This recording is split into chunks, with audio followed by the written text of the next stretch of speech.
Mr. Holman hummed as he pushed his janitor's cart to the school auditorium. He limped a little as he walked because he had a bad knee. It had troubled him more often since his 70s. Many people Mr. Holman met said he should retire, but he couldn't afford to. He was determined to see that his bright young grandson fulfilled his dream of becoming a doctor. Since his daughter didn't earn much as a waitress, he needed to help pay for the child's education. "Good afternoon, Mr. Holman." Mr. Holman looked up and waved to the girl who greeted him. "Good afternoon. You're late, aren't you?" "I was painting props for the play next week. Will you be there to see it?" "I'll come just to see your props." Mr. Holman grinned at her and doffed his cap. "Your hard work also deserves an audience." The girl laughed and left the auditorium. Mr. Holman set to work cleaning the floor. Once the chore was complete, he moved to the backstage area. He was about to start cleaning when a strange sound caught his attention. Puzzled, Mr. Holman set aside his mop and ventured into the dark spaces behind the stage. Mr. Holman hadn't walked far when he pinpointed the origin of the sound, a young boy hugging his knees as he sung. "What's wrong, young man?" Mr. Holman asked. The boy looked up in surprise but relaxed when he recognized the janitor. "I didn't get any birthday gifts," the boy sniffed. "I told my parents that I wanted weeks ago, but they didn't even get me anything." Mr. Holman sighed. "I'm so sorry to hear that, son. It must be so disappointing, and I can see it's upsetting you, but there are more important things in life than getting gifts. Now try not to be sad." Mr. Holman bent to put a hand on the boy's shoulder. "You still have parents who love you very much, and I'm sure they're also sad they couldn't get you the gift you wanted." "How do you know that?" the boy scowled. "Maybe they didn't get me presents because they don't love me." "You're in a good school and you're wearing good clothes. That's a sign that your parents love you." "I would know as I was raised in an orphanage. I've never even celebrated my birthday, never mind gotten gifts." The boy gaped at him. "Really, Mr. Holman? But that's not right." Mr. Holman shrugged. Truthfully, he'd always hoped to have a big birthday party when he was young, but he'd gotten over it as he grew older. "Like I said, there are many more important things in life," Mr. Holman continued, "like having goals and dreams to strive for. Do you have a dream?" The boy nodded. "I want to be a quarterback on the football team. That's why I was hoping my parents would get me a new pair of cleats for my birthday." "Well, son, if you believe in your team with all your heart, then you need to have faith that you'll achieve it, even if it takes longer than you'd like to get there." "Is that what happened to you, Mr. Holman?" Mr. Holman smiled.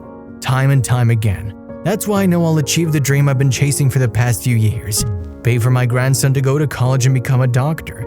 The boy was quiet and seemed to think about what Mr. Holman said. "When is your birthday, Mr. Holman?" he asked. "My birthday?" Mr. Holman was surprised by the question. "It's in about 3 weeks. I'll make sure I get you something," the boy said, "so you can have your first birthday gift." The boy's kindness touched Mr. Holman. He felt that such generosity deserved a reward. The next day, Mr. Holman sought the boy out and presented him with a new pair of football cleats. The child was overjoyed and thanked Mr. Holman profusely. Weeks passed and life continued as usual for Mr. Holman until one evening. He'd entered the principal's office to clean the room when he discovered something that shocked him. Mr. Holman's knee had been particularly painful that day. At one point, he stumbled and fell against the principal's desk.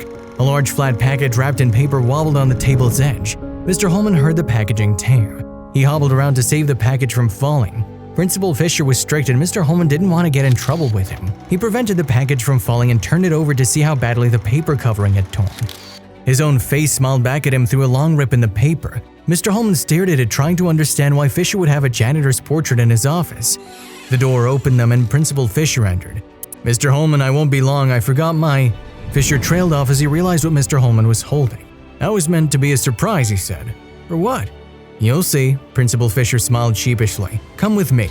Mr. Holman followed Fisher to the auditorium where everyone at the school was gathered. Banners and streamers decorated the room and a giant cake sat on a table. Mr. Holman's name appeared on the cake in bright green icing. "What's going on? Is all this for me?" "Happy birthday, Mr. Holman!" the students and teachers shouted together. Mr. Holman couldn't believe his eyes. This was exactly like the party he'd always wanted for his birthday when he was younger. "A student you helped earlier this month told me your story," Fisher said. "All the students and teachers decided to throw you a party to celebrate. We also got you a gift." "The portrait I found in your office?" "That's part of it. We're going to hang it in the hall to commemorate the years of service you've given to this school. We've also raised the funds you'll need to send your grandson to a good school and pay for his college tuition." Tears formed in Mr. Holman's eyes. He wiped at them as the boy he'd spoken to weeks ago came forward. "I told you I'd get you something for your birthday," he said. "Now your dream is fulfilled and you can retire." Mr. Holman put his arm around the boy. "Thank you, but I don't want to retire. I love working in this school and being around such great children and colleagues every day."